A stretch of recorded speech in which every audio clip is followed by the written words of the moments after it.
Before the episode, I just wanted to give a heads up that starting next week, we'll be going down to one episode a week for a while. Episodes will be released on Mondays and should be longer, covering more topics depending on what happened that week. I'm also looking to do some special episodes, as this should give me some more time to actually start working on them. And now, on to the show. From Rixie, this is Debuff, and I'm your host, Steve Skeels.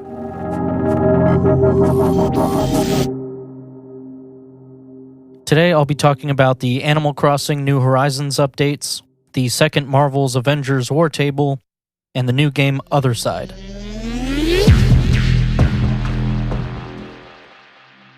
Animal Crossing New Horizons was one of the first topics on this podcast, and it's a game I absolutely love, and it's great to see it continue to receive support.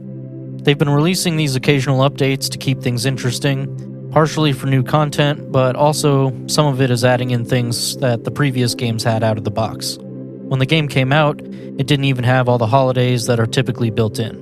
I'm guessing part of the reason was to keep people coming back, but the holidays may have been left out so that people wouldn't change their game's date and spoil the holiday events for others. But I don't know that we'll actually know for sure. Anyways, what have they actually added with these updates? Well, while the first few aren't new, I still want to touch on them. The first update brought back artwork for the museum alongside Crazy Red and Leaf. It also included some holiday events like Nature Day and May Day. The following update didn't add a whole lot. There were some new items and visitors, but the main feature was the return of swimming. Now, in the latest update, I'd say it's actually pretty big, though maybe it won't affect your personal experience much in the day-to-day. But to me, this is probably the most important so far.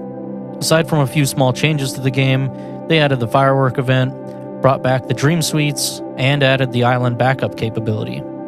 The fireworks are cool, though it's a bit sad that it missed the 4th of July, though I can't really knock a Japanese company for not trying to put something out before an American holiday. And really, fireworks are cool whenever. And for those that don't know, the Dream Suites were a new Leaf, and they provide a way to check out other people's towns without actually interacting with the person.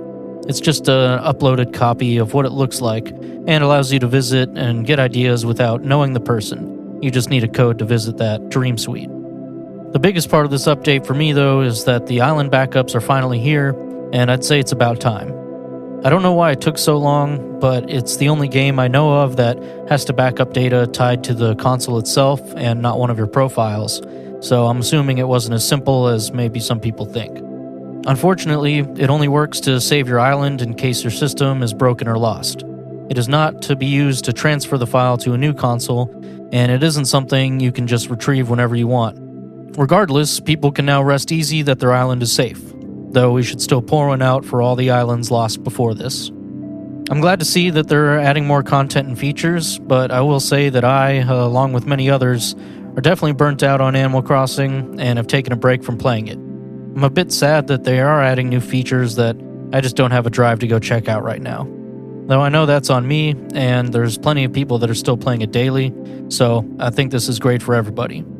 It's a game that I really like, as I said. I've had a great time playing a couple hundred hours of it, as pretty much everybody else I know has done. And if you haven't picked it up yet, it's only going to get better, so whether you get it now or a little bit later down the line, just look forward to all the new content coming out.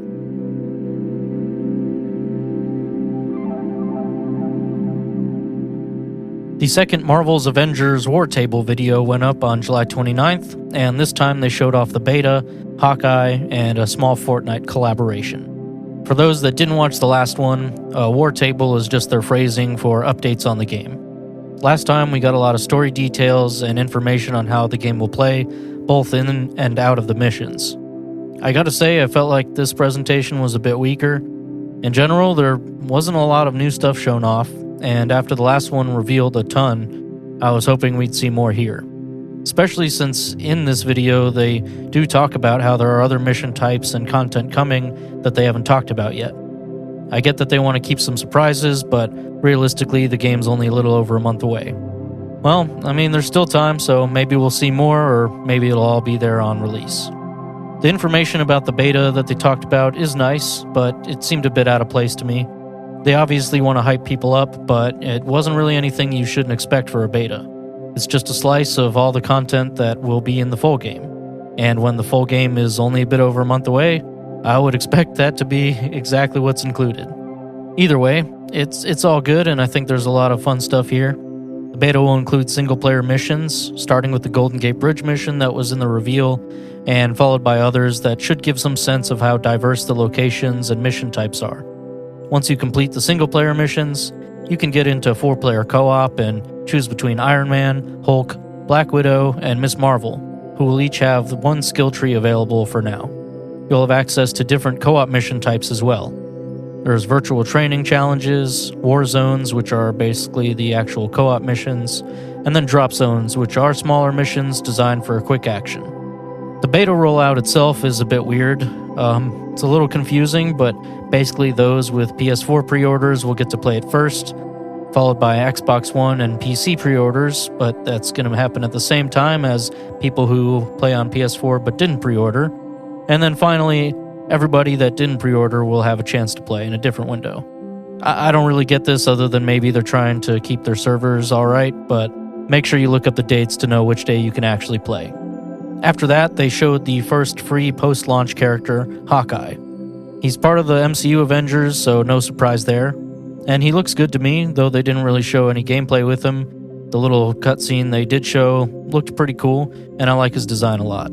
It's nice to see they've got him releasing pretty early on, and they'll definitely have more coming, so I'd like to see some characters not from the MCU Avengers, which I'm sure will happen. They also mentioned that there will be some other content coming post-launch, including a new villain, so hopefully we get more info on that soon. Now the last part was small, but I'll still mention it. I know Fortnite is huge, so maybe some people do care about this. They've done Marvel and DC collaborations in the past, and this is basically just adding on some small pickaxe skins in the form of Hulk's fists or the Hulkbuster fists. Maybe it'll get more people interested in the game that might not pick it up at first glance. I don't know. Ending on Fortnite was kind of a low for me. But I know there are a lot of people that play it, like I said, so this could be cool. I'm still cautiously optimistic for Marvel's Avengers, and I'll be checking out the beta for sure.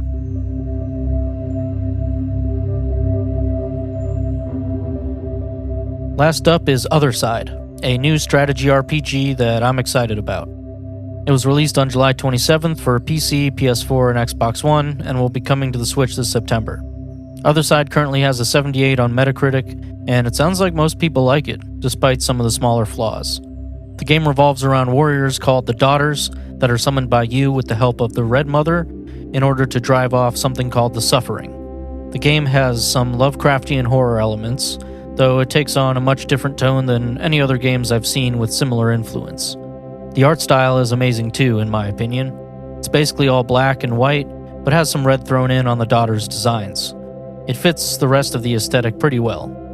I saw some people online say it feels kind of like a Claymore or Berserk type game due to the somewhat grim horror the game exudes.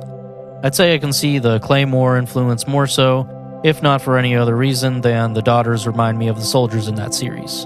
But I'm so here for that either way. In action, they kick ass and they look awesome doing so. And of course, the best and most important part is that it's a good game, so you'll want to continue to see them kicking ass. At its core, the game is a strategy RPG or a tactics RPG, whatever you want to say, with permadeath elements similar to Into the Breach. Every time you lose, you basically go back in time to try again, carrying over some currencies used to unlock bonuses and bring back the dead daughters from the previous run. There are 4 classes that can each play a specific role in the party, and you'll be able to summon more throughout the game. The only way to heal them, though, is by sacrificing a daughter of equal or higher level. And since some skills require using health as a resource, and you'll be sure to take some damage just from the enemies, you'll probably need to do this fairly often. For each daughter's turn, you use action points to execute commands, meaning depending on the cost, you'll be able to attack more than once, or choose to move around before you attack. However, using too much AP means it takes longer for them to go again, and may cause you issues later on. So you'll have to balance it out if you want to be able to react quickly to different scenarios. Levels can consist of 3 types: rescue, survival, and hunt, and they all require different strategies. Bosses are difficult challenges that require careful planning as to not get destroyed really quickly. One nice feature, though, is that the encountered enemies will go into a codex, so you can get more information on a particular enemy or boss you have trouble with. The major complaints I've seen about the game is that the missions end up feeling samey, and you'll have to see the same layout pretty often once you've played it enough. It's also been said to be a bit punishing, but I believe it's meant to be challenging, and if you like those kind of games, then you should get through it. And once you get the hang of it, it'll be a good time. Either way, I just hope more people check this out. I don't think it's for everyone, but if you do like turn-based tactics games, then I think this will be right up your alley, provided you like a decent challenge.